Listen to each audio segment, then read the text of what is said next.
Are you a real estate investor looking to sharpen your skills or a newbie looking to become one? You're in the right place. Welcome to Where Should I Invest? Real Estate Investing in Canada with your host, Sarah Larbi. Hey guys, welcome back to another episode. This is Sarah Larbi and you are listening to Where Should I Invest? Today's guest is Ryan Chaw, who graduated with his Doctor of Pharmacy back in 2015 and has done that and also became a real estate investor, and he's been able to create some really good cash flow through renting some rooms in his properties over time, and he makes just under $11,000 per month in rental income. And he started not that long ago. He bought his first property in 2016. So, this is not a get rich quick thing, but you can do it over time consistently. And it's not going to take 30 years either. So he's got some great properties, and he's actually doing it a little bit differently where he's doing shorter mortgages. So rather than amortizing it over 30 years, he is putting his mortgages as 10 years and 15 years for different reasons, and everybody's got their different strategies. So super interesting.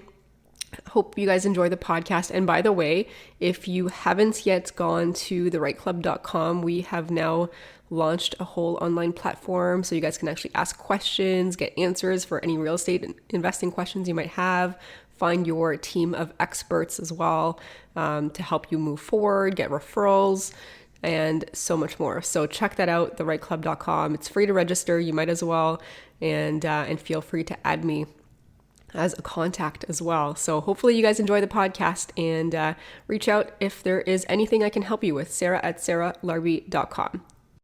Ryan Chaw, welcome to the show. How are you? Great. How's it going, Sarah? Thanks for inviting me on the podcast.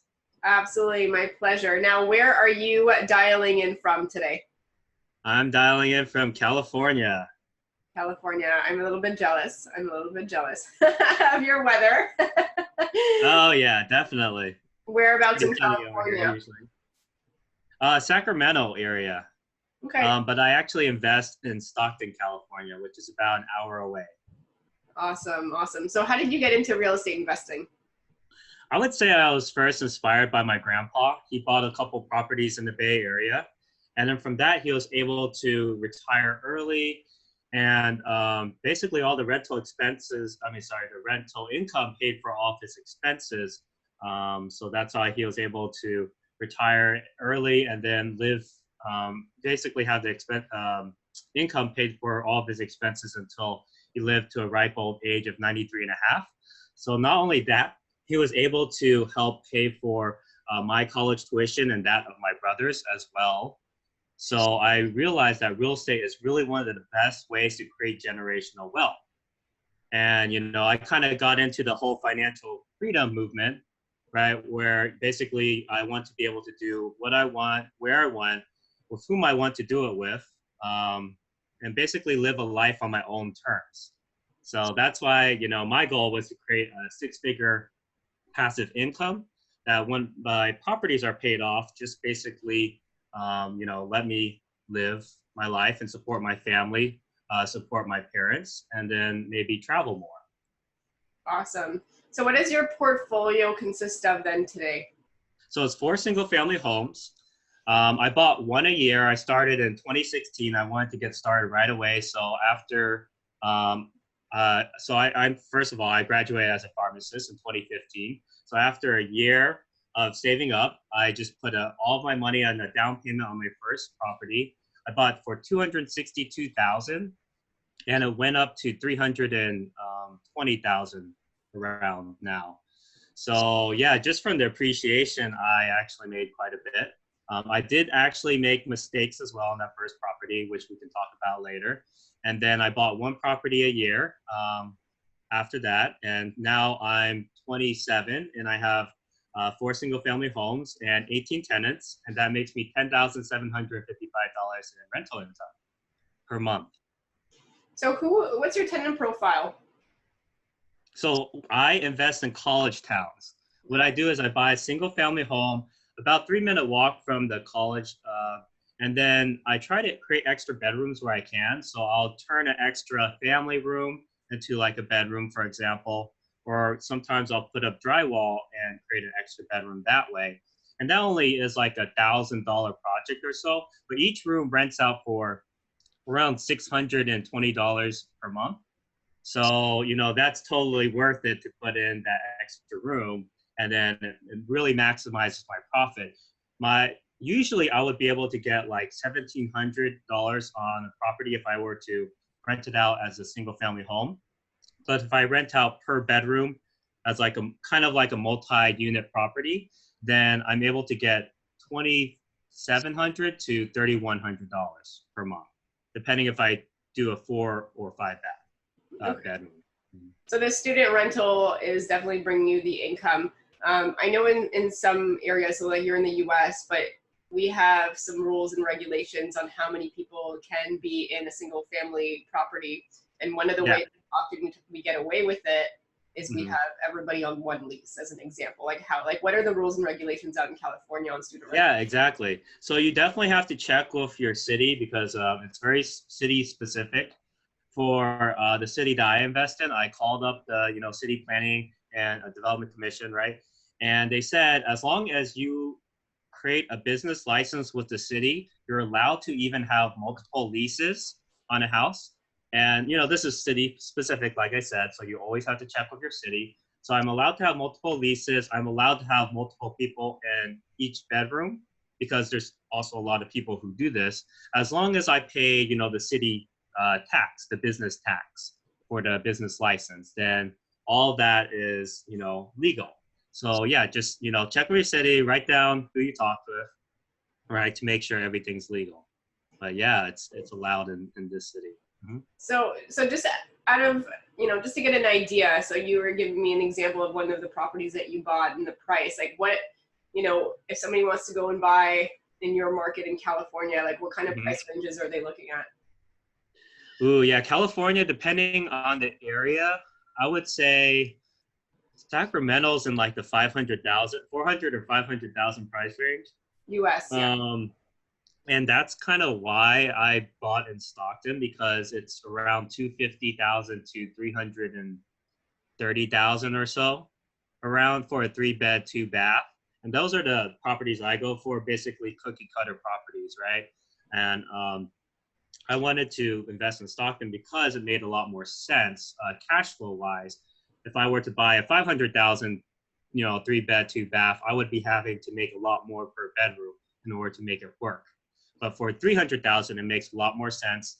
I make cash flow on a 15-year mortgage. So all of my leases, except for one, are on a 15-year mortgage, meaning by time I hit 42, they're all guaranteed to be paid off with a 6-figure income coming in. Or, I could pay them off earlier using my W-2 income and reinvesting my cash flow, which is what I've been doing actually for buying each house. I reinvested the cash flow, and then I could retire as early as 31 years old. That's really interesting. See, because I have a different perspective on that, of saying you're going to probably pay some down faster, but do a 30-year amortization so that your cash flow is higher. And if you want to have the ability to prepay or add extra, you can, but you're not forced to with your debt to income ratios. They might affect as much. So it's interesting that you took the 15-year route, but I can see the argument there too, especially if you can cash flow still with 15-year terms. I think that's the key. Yeah, because it cash flows, the debt to income ratio isn't affected as much, and I'm able to, purchase more properties. Other things I've done is take out equity on the first house, right? It went up, 50,000 at least. So I took out that as equity or as a HELOC, home equity line of credit, and I used that to buy the 4th house.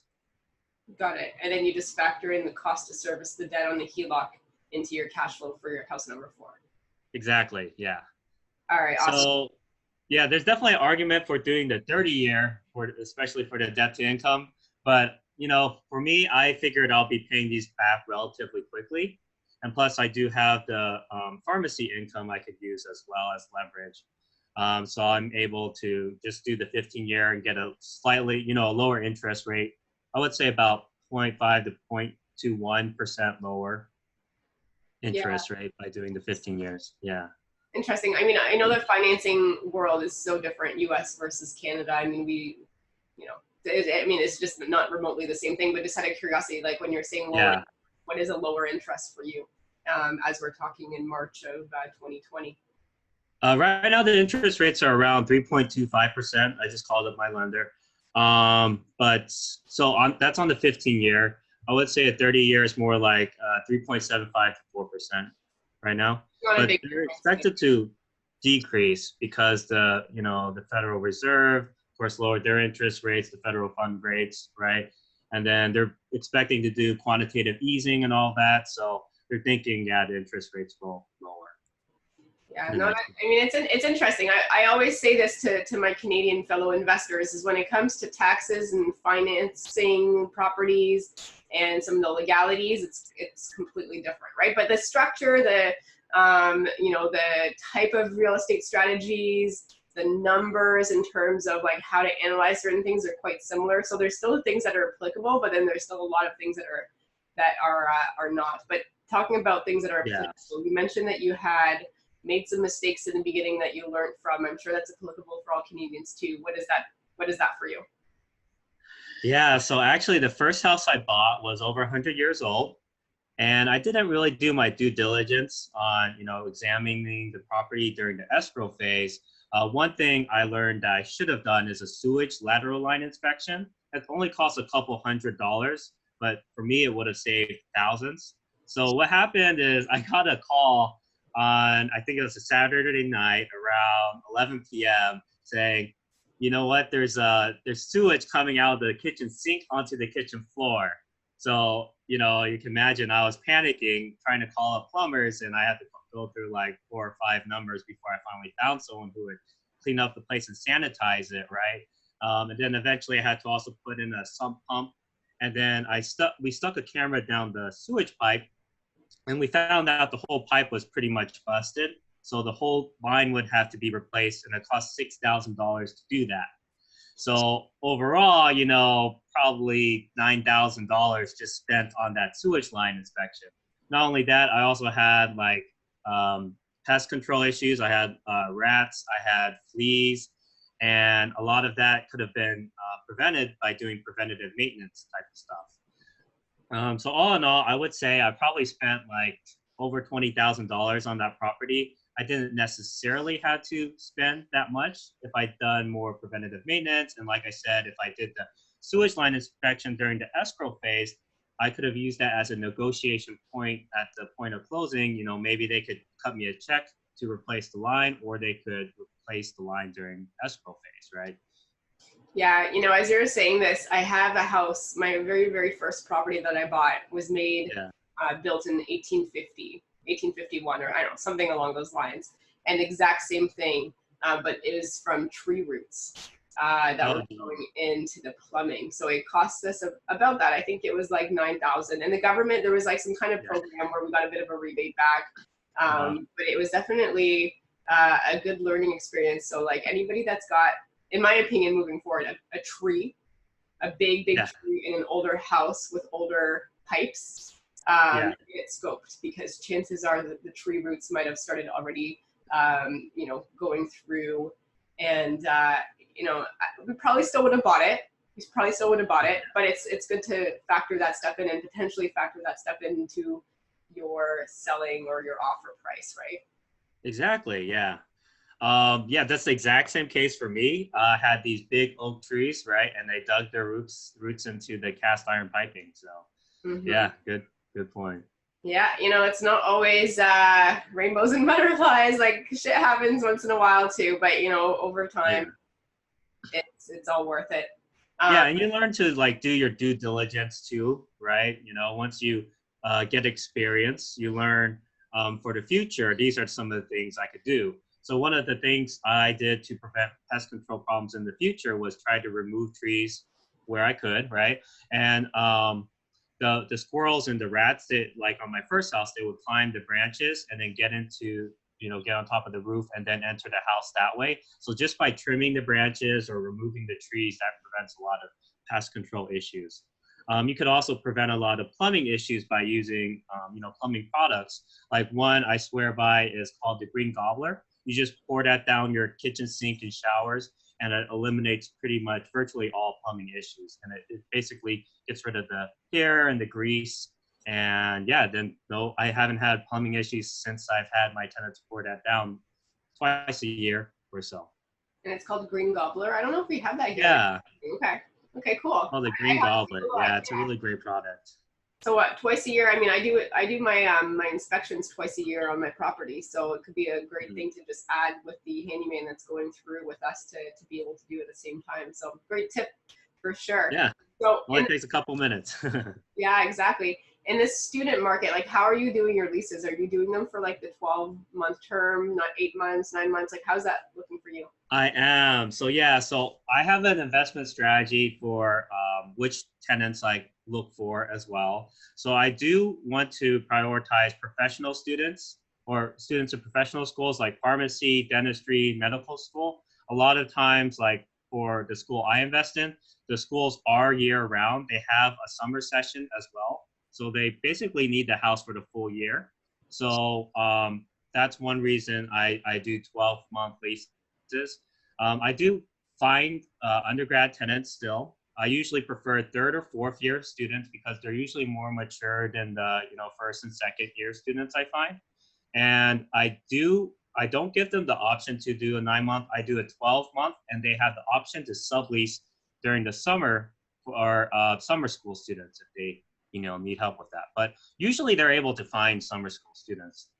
But yeah, just having that, just saying it's a 12-month lease at the very beginning, at the get-go, right? They know what to expect come summertime, and they try to plan accordingly, let their friends know, get the word out that if they're not there during summer, they can find a summer school student. Yeah, absolutely. So that's interesting. So here's my next question, and depending on when this airs, it may still be applicable or not. But so you've got these students, they're paying monthly, and then all of a sudden with Corona, school shuts down and everything's virtually, so they technically don't need to be there anymore. Now what? That is a great question, and that's something we're dealing with. So far, I've only had 3 tenants out of my 18 tenants say, hey, the school shut down, I'm going home back to my hometown, right? So the way I, kind of deal with that, it's very similar to the whole sublease during the summer thing, right? So I say, you know what, you can find someone else, right? Another tenant to sublease to. And I'm finding right now that's probably the best strategy because I've already put out, I help market for them. And I've already had 5 people contact me for potential sublease. So that will cover those 3 tenants, very well. I do try to work with them. So I make it clear that rent is still due, but I'm going to work with you to make sure, you could pay the rent, like subleasing, right? I'll waive the utilities because they're not living in the house, right? So I'll waive the utility bill for that particular tenant if they're not living in it. So those are the things I've done. I would say those are your best options. Also, I do give a link to the tenants. Basically a link to resources they can use to help pay the rent, like the Salvation Army. There's people they can contact that could potentially help them pay the rent. These organizations help people who are unemployed pay rent, basically. Okay. All right. So good tips there. Again, in Canada, it might be EI, it might be different government programs that can help out as well. Yeah. So you work full time as a pharmacist. How do you manage the properties, the students, everything plus a full time job? Yeah. So it's all about having a strong system in place, having systems of processes in case something comes up, like tenant complaints or something breaks down. So for something breaks down, I have a contract team of 4 contractors. And basically, they're all good at certain things. And, basically I'll triage when the text message comes in, I'll triage which contractor to send it to or forward it to. And I just forward him the message. He has the code to the electronic door at the entrance, so he can let himself in. and then he could get his work done, and then basically, go out and then send me a check, and then I'll check with the tenants if the whole, he'll send me a bill, and I'll check with the tenants if the work has been done properly, and then I'll send them a check, and then that's it. It's very hands off, very simple. Just forward the text to them, and then they get the job done, right? And that's the importance of having, built a team and relationships as well, and network, right?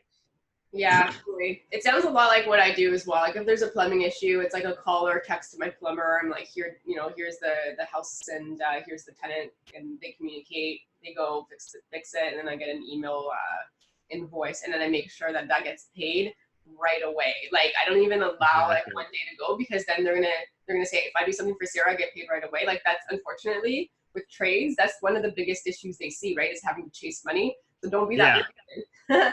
Pay them right away. And that service. Yeah.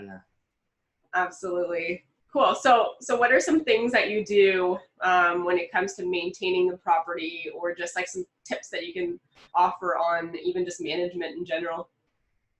Yeah, as we said earlier, just the preventative maintenance is very good, key.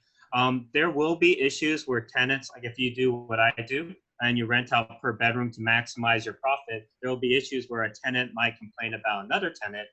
In that case, I learned the best thing to do is empower your tenants. So tenant empowerment is very key here. You want to make sure that they understand that, they are adults and they need to talk face to face with the other tenant that they have issue with, right? Because one time I had a tenant complain, and then I tried to talk with the other tenant, and then the guy was like, oh, this guy went behind my back, and then he got mad, and then the whole situation escalated and got worse from there. So now I learned, it's best, rather than try to be the middleman, I have them talk face to face and work it out.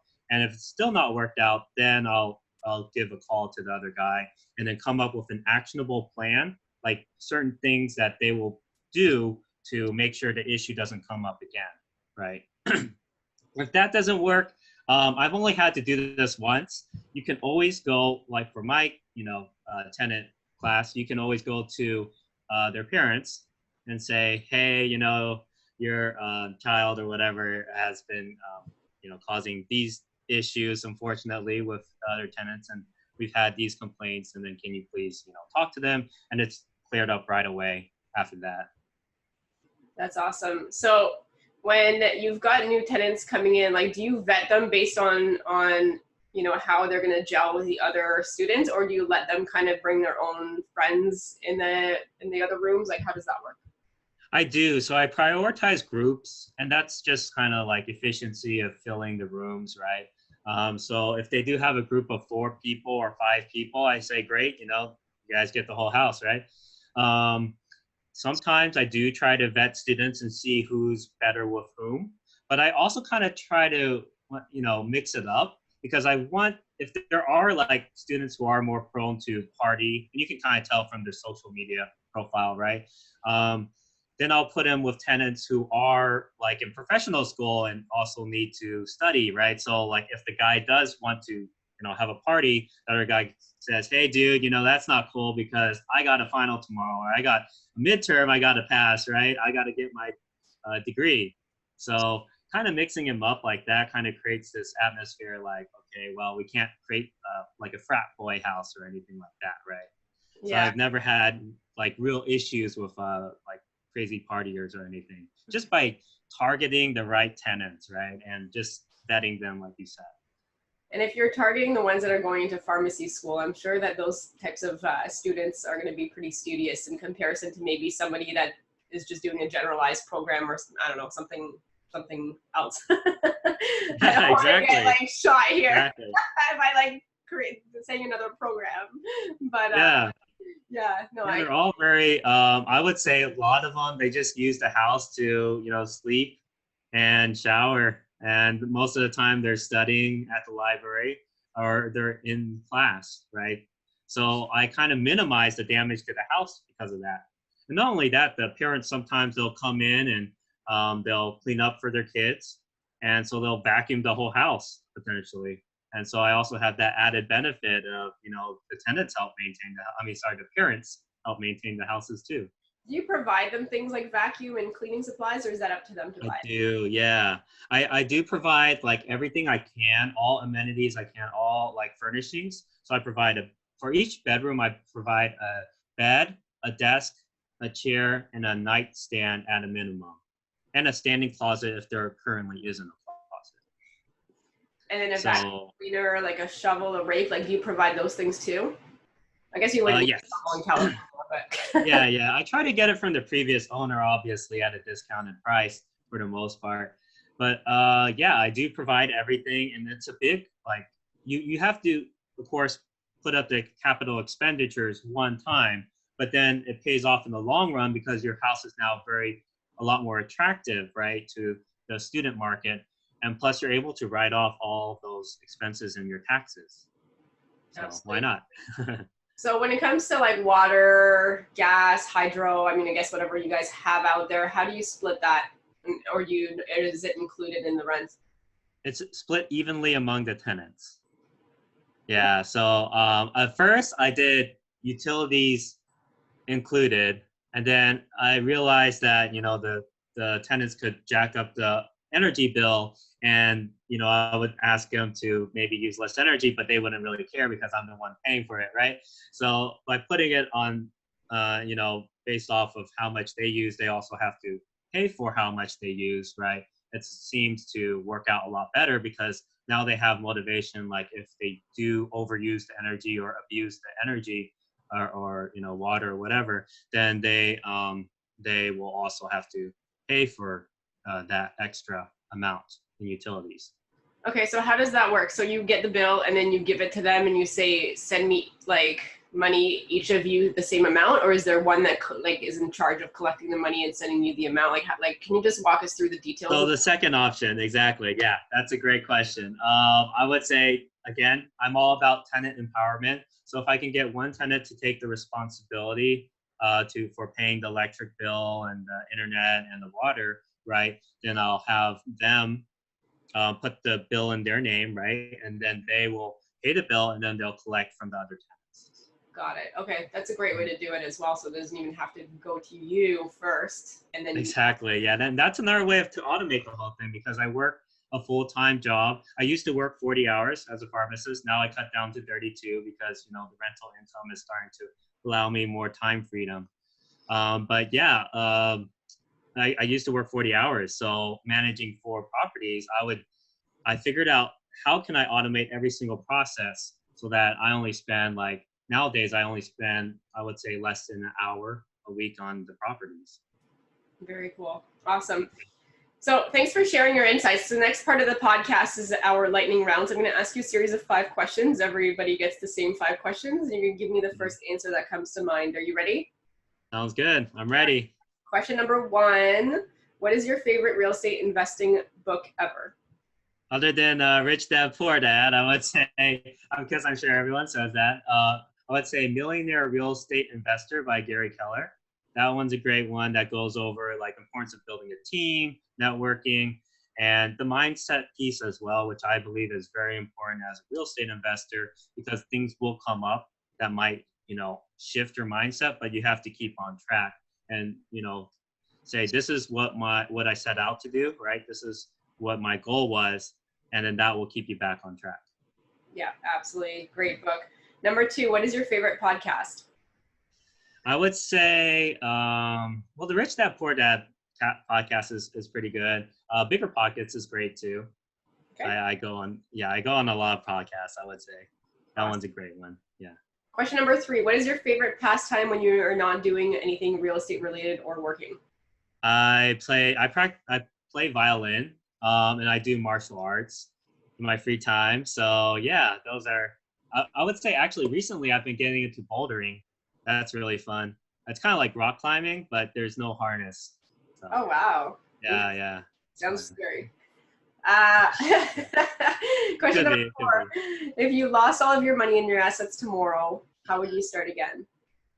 I would say, use your relationships. I still have my network, right? So I'll try to, or, create a network. If I don't have a network, I would try to find a partner And, even though I don't have the money, I'll find someone who does have capital, and then I will use my expertise. I'll provide the skills and expertise and management, right, for the property, and do like a joint venture or something along those lines. Perfect. And last question, if somebody has $50,000 and they want to get started, how would you recommend they spend it? I'd say invest in yourself. Self-education, self-personal development. I actually strongly believe in that type of stuff, because that's really what separates a lot of the unsuccessful people who give up, right, and quit, from the people who become successful and really keep pushing hard and making sure that they achieve what they set out to do, their dreams and their goals, right? So I would say, yeah, spending on some personal development, some books, right, and that type of stuff. All right, very cool. Ryan, where can listeners find you if they wanted to reach out and know more? So I have a website, and I have like an email list. I provide really great resources for beginning investors, newbie investors. So my website's www.newbierealestateinvesting.com. That's www.newbierealestateinvesting.com. And newbie is spelled NEWBIE. All right, awesome. Any final last words of advice or one final tip that you wanted to share before we finish the podcast? So we're in an unprecedented time if you're listening to this during the coronavirus outbreak, right? This is the time for opportunity. Every recession, like there's big companies that started during recessions, Microsoft, Disney, just to name a few. This is the time for opportunity. The people who will not be as successful, they're the ones who kind of hunker down and hold back. But the people who are successful investors, they're the ones who will put themselves out there, build their network, and try to find good deals, because there's a lot out there right now. So yeah, just get started. Awesome. I love it. Thank you, Ryan, for being on the show. It was a pleasure having you. And thanks for sharing your insights, your knowledge, and congratulations on your success. Thanks for being on. Thank you, Sarah. Thanks for inviting me again on the podcast. Thanks so much for listening to Where Should I Invest with your host, Sarah Larbi. Make sure to listen in next time. We'll catch you on the next episode of Where Should I Invest?